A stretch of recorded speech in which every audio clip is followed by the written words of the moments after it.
हमारे देश के सभी शिशुओं को जानलेवा बीमारियों से बचाने के लिए उनका सही समय पर टीकाकरण करवाना बहुत जरूरी है।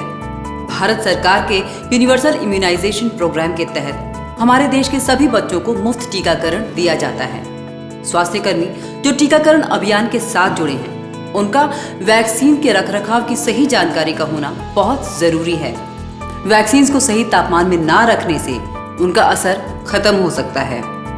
हमारे देश के करोड़ों बच्चों का स्वास्थ्य हमारे स्वास्थ्य कर्मियों की कुशलता पर निर्भर करता है। इसीलिए जरूरी है कि हमारे स्वास्थ्य कर्मियों को वैक्सीन को सही तरीके से ILR, वैक्सीन कैरियर और कोल्ड बॉक्स में रखने की पूरी जानकारी हो। तो आइए देखते हैं वैक्सीन को ILR और वैक्सीन कैरियर में सुरक्षित रूप से कैसे रखा जाता है और साथ ही जरूरत पड़ने पर कैसे कोल्ड बॉक्स का इस्तेमाल किया जाता है। लेकिन सबसे पहले हम जानेंगे ILR के बारे में।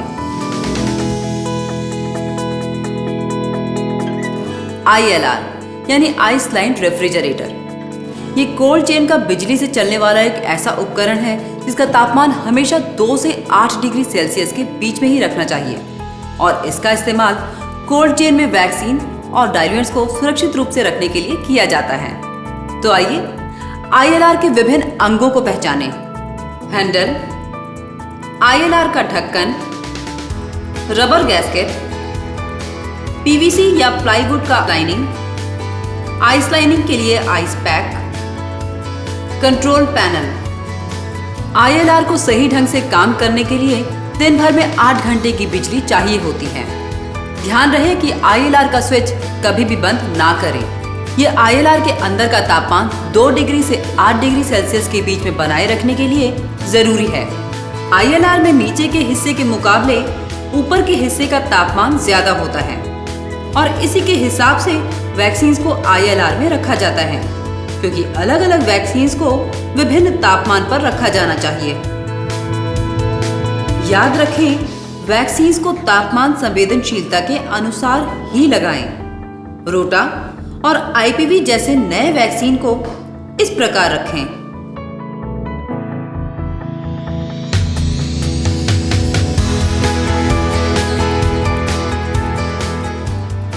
वैक्सीन को ILR में कैसे रखा जाए, ये जानना बहुत आवश्यक है।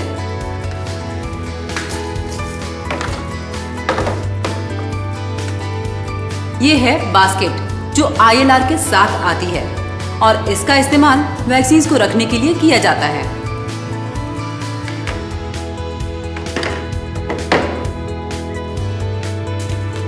ध्यान रखें कि ये कोई घरेलू फ्रिज नहीं है। इसमें खाने पीने की वस्तुएं या पानी की बोतल बिल्कुल ना रखें। इसका इस्तेमाल सिर्फ और सिर्फ टीकाकरण कार्यक्रम के अंतर्गत इस्तेमाल में लाई जाने वाली वैक्सीन्स को रखने के लिए ही किया जाना चाहिए। वैक्सीन्स को ILR के अंदर रखते समय एक बात का ध्यान जरूर रखें कि वैक्सीन्स के बीच में थोड़ी सी खाली जगह यानी कि गैप जरूर रखें। इससे वैक्सीन्स के बीच में हवा घूमती रहेगी और ILR का सही तापमान यानी कि 2 डिग्री से 8 डिग्री सेल्सियस बरकरार रहेगा। ध्यान रहे कि जो वैक्सीन पहले एक्सपायरी होने वाली हो उसको पहले डिस्ट्रीब्यूट करें। EEFO यानी कि अर्ली एक्सपायरी फर्स्ट आउट नियम हमें यही सिखाते हैं।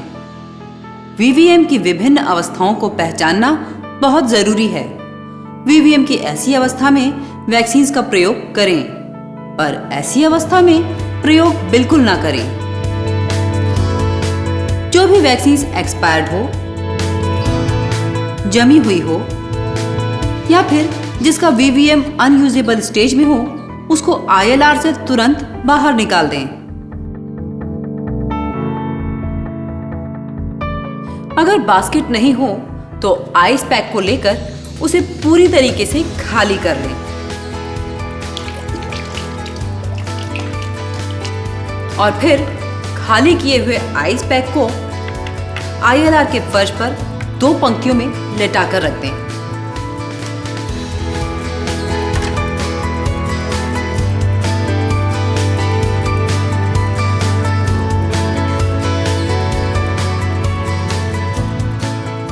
और फिर सभी वैक्सीन को आइस पैक के ऊपर पहले बताए गए निर्देशों के अनुसार रख दें।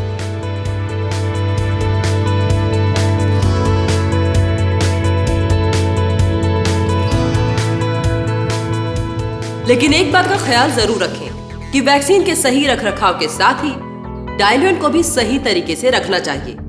बिना ठंडा किया हुआ डाइल्यूएंट वैक्सीन में मिलाएंगे तो इससे वैक्सीन को बहुत नुकसान पहुंच सकता है और वैक्सीन के बीमारियों से बचाने की क्षमता खत्म हो सकती है। इसे थर्मल शॉक कहते हैं। याद रहे, इस्तेमाल करने के समय वैक्सीन और डाइल्यूएंट का तापमान एक समान ही रहना चाहिए। डाइल्यूएंट को फ्रीज सेंसिटिव वैक्सीन यानी कि टी सीरीज वैक्सीन के साथ ILR के अंदर 2 से 8 डिग्री सेल्सियस के तापमान में रखें। अगर आपके ILR में जगह की कमी हो तो आप डाइल्यूएंट को ILR के बाहर भी रख सकते हैं, लेकिन टीकाकरण के 24 घंटे पहले इसको वापस ILR में रखना जरूरी है ताकि टीकाकरण के समय डाइल्यूएंट और वैक्सीन का तापमान एक ही रहे।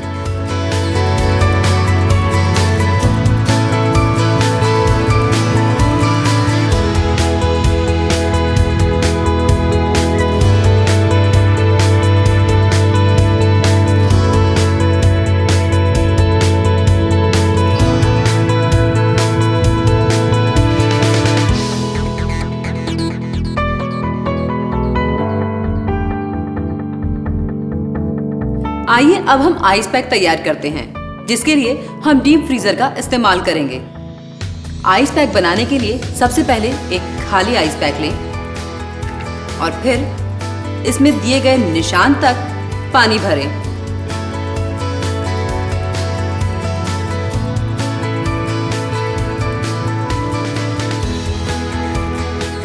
इसके बाद इसका स्टॉपर और ढक्कन कसकर बंद कर दें। एक बार जांच लें कहीं से पानी बाहर तो नहीं आ रहा है। इसके बाद इसे एक साफ कपड़े से पोंछकर सुखाकर डीप फ्रीजर के अंदर रख दें। फ्रीजिंग के लिए आइस पैक्स को क्रिस क्रॉस अवस्था में रखें। छोटे डीप फ्रीजर में 25 से 30 और बड़े डीप फ्रीजर में 50 से 60 आइस पैक्स जमाएं। याद रखें, पानी में नमक बिल्कुल ना मिलाएं, क्योंकि इससे पानी के जमने और पिघलने का तापमान बदल जाता है और कंडीशनिंग पर असर पड़ता है। ध्यान रहे कि आइस पैक के अंदर सिर्फ पानी भरें और कुछ भी नहीं। आइस पैक की कंडीशनिंग के लिए आइस पैक को डीप फ्रीजर से बाहर निकालें और एक टेबल पर इस प्रकार लिटाकर रखें। आइस पैक के बीच में 5 सेंटीमीटर यानी कि 3 से 4 उंगलियों का गैप होना चाहिए। इससे आइस पैक की कंडीशनिंग में आसानी होती है। जब आइस पैक पर पानी की परत यानी कि कंडेंसेशन दिखाई देने लगे तो इसे हिलाकर देखें। पानी की आवाज आए तो समझ जाइए कि आपका आइस पैक कंडीशन हो गया है।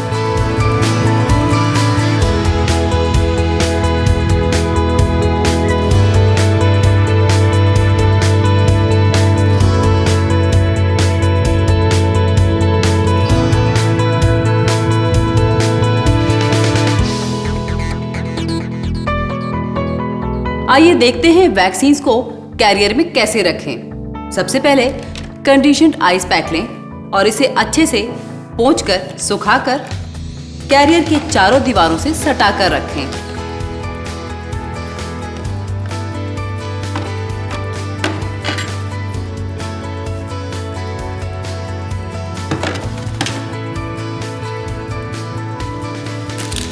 बिना खुले हुए वैक्सीन को रखने से पहले उसका VVM और एक्सपायरी डेट जांच लें। खुले हुए वैक्सीन को भी रखा जाना चाहिए ओपन वायल पॉलिसी के अनुसार, जैसे कि TT, DPT, पेंटा, OPV और IPV। खुले हुए वैक्सीन वायल को रखने से पहले कुछ बातों का ध्यान जरूर रखना चाहिए।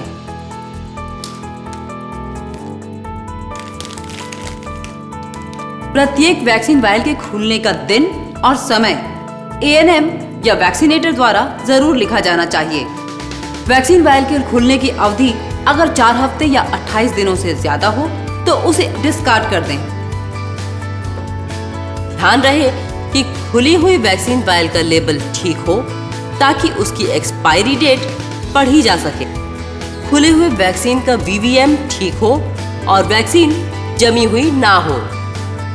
ध्यान रहे कि खुली हुई वायल का सेप्टम कहीं से लीक ना हो और इंटैक्ट हो। वैक्सीन और डाइल्यूएंट को एक जिपर पैक में बंद करके रखें और इसे कैरियर के बीचों बीच रखें। वैक्सीन्स को रखने के बाद कभी भी कैरियर को खुला ना छोड़ें और इसका ढक्कन कसकर बंद कर दें।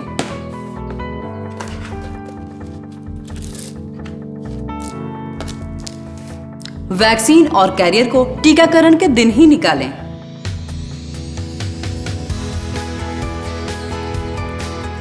वैक्सीन कैरियर को धूप में ना रखें, इसे हमेशा छांव में रखें। वैक्सीन कैरियर के ऊपर बैठे नहीं और इसे पटके नहीं।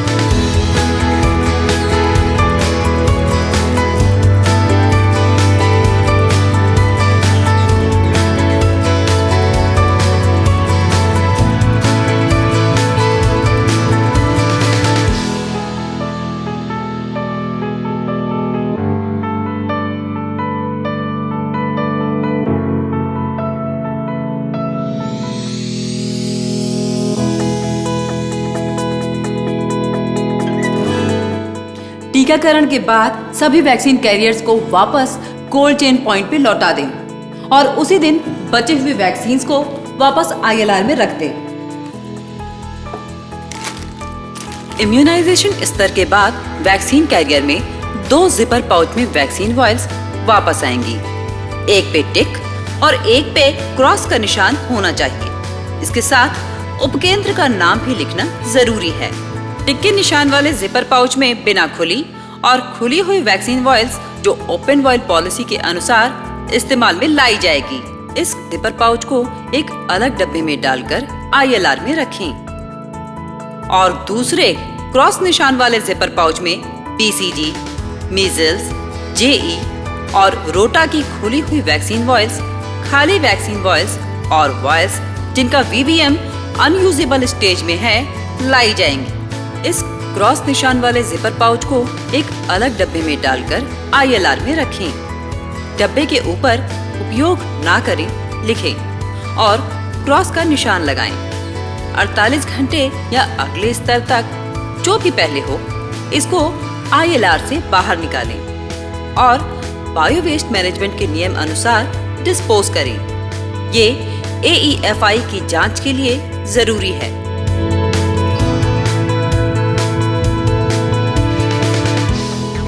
आइए अब देखते हैं कोल्ड बॉक्स का इस्तेमाल कैसे करें। आईएलआर होने के बावजूद हम सभी को कोल्ड बॉक्स का इस्तेमाल सीखना होता है क्योंकि इमरजेंसी के टाइम पे ये काम आता है।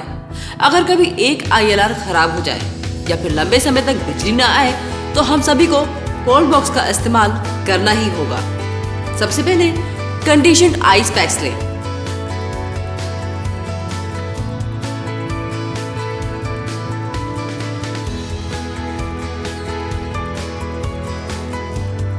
वैक्सीन्स को कोल्ड बॉक्स में रखने से पहले एक कार्डबोर्ड के बने हुए बॉक्स में रखें और उसके बाद इसे कोल्ड बॉक्स के अंदर आइस पैक के ऊपर रखें।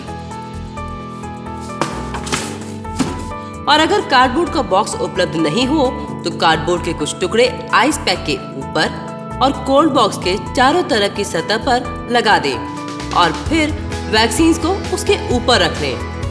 वैक्सीन्स के साथ एक थर्मोमीटर जरूर रखें और दिन में कम से कम एक बार तापमान जांच लें और इसको लॉग बुक में रिकॉर्ड करें। ध्यान रहे कि वैक्सीन कभी भी आइस पैक के सीधे संपर्क में ना आने पाए।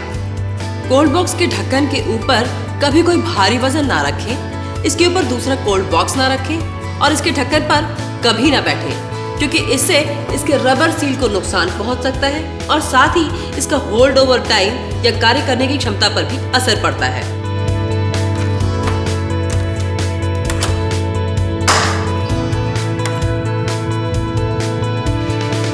वैक्सीन्स को कोल्ड बॉक्स में रखने के तुरंत बाद डेट, टाइम और शिफ्ट करने का कारण अवश्य रिकॉर्ड कर लें। समय समय पर कोल्ड बॉक्स की जांच और मेंटेनेंस कराते रहें।